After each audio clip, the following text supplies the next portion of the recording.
They're here. It might be a tumor. It's not a tumor. The Film Lounge presents 103 Interview! First you gotta do the truffle shuffle. Come on! with Chris Gooch. I'm the dude. I haven't told you everything.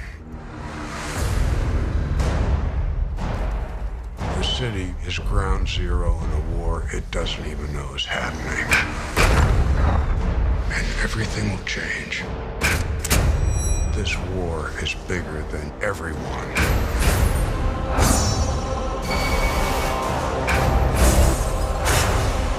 The rising is coming.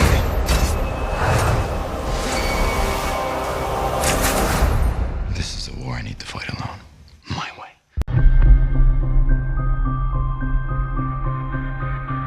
You know what my favourite part of the latest season of Daredevil was?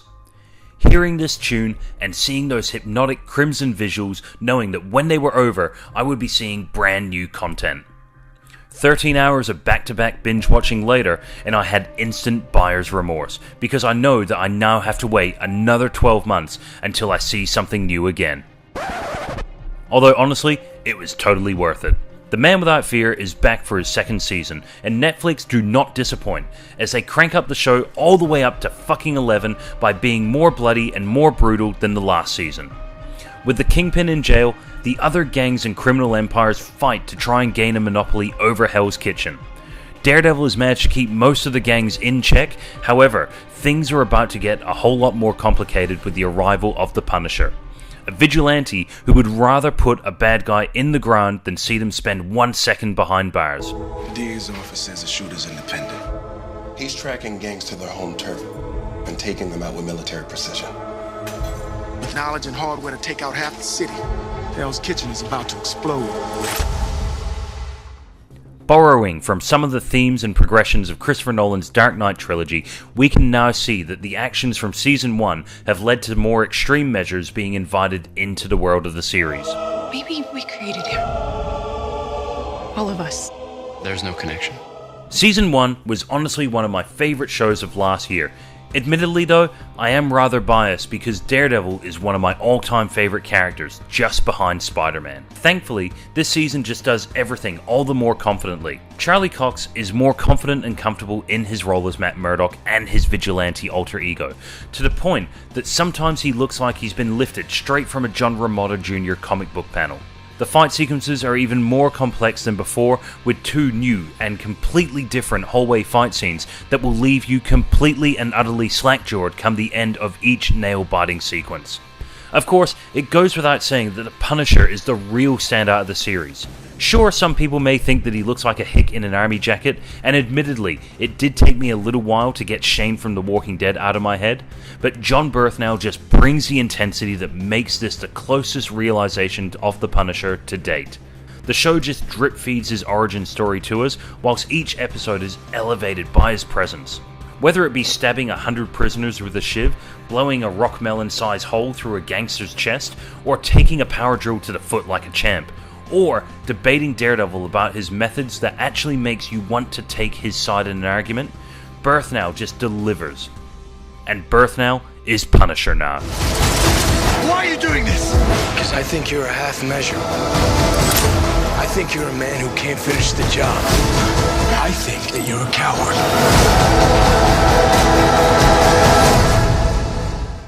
When comparing the two seasons, the first season had essentially one key story thread running throughout. However, this season really focuses on the world building, not just of the Daredevil universe, but also the extended Defenders universe.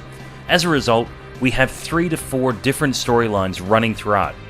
If this was a movie, it would feel very cluttered, but it's all balanced really well, to the point that when all the stories merge towards the end of the third act, you don't really realize or appreciate just how many balls they had juggling in the air.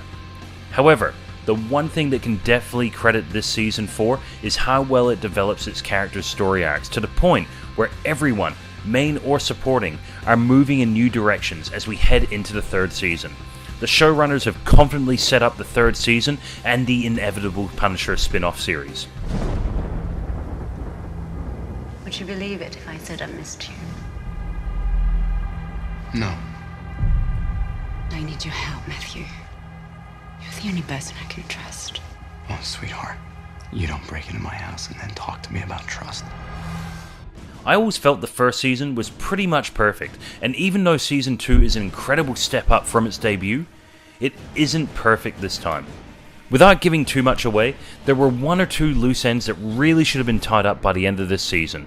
One character's fate is almost spelt out in the last episode of the season, especially if you know that character's mythology, so it ends up coming off just a little predictable. And the final Punisher reveal was a little underwhelming, especially considering some of the promo material that featured him in full costume. But this isn't to discredit all the awesome stuff that Punisher does throughout the season. The battle has begun, Matthew. And if you get in my way, I'm gonna kill you too. The weakest link is probably Elektra. Don't get me wrong, Elodie Yung is stunning and physically capable of all the action sequences, and she's 100 times better than Jennifer Garner's interpretation of the character, but still doesn't quite feel like Elektra. Her motivations at times feel a little flimsy, and instead of the cold, calculating, silent assassin, her appearance here is more of an impulsive, spoilt brat who gets off on killing. Once again, it's an improvement on Garner, but it's the one character that easily needed the most development. Overall, with new costumes, new heroes, new weapons, new enemies, and new threats, this is the part of the Marvel Cinematic Universe that excites me the most. While the films often gloss over the finer details of a story due to time constraints, it's the Netflix series that proves that it can flesh out the characters and the situations, yet keep it as entertaining, if not more thrilling, than its cinematic counterparts. Daredevil Season 2 gets 4.5 well-deserved but bloody beaten stars.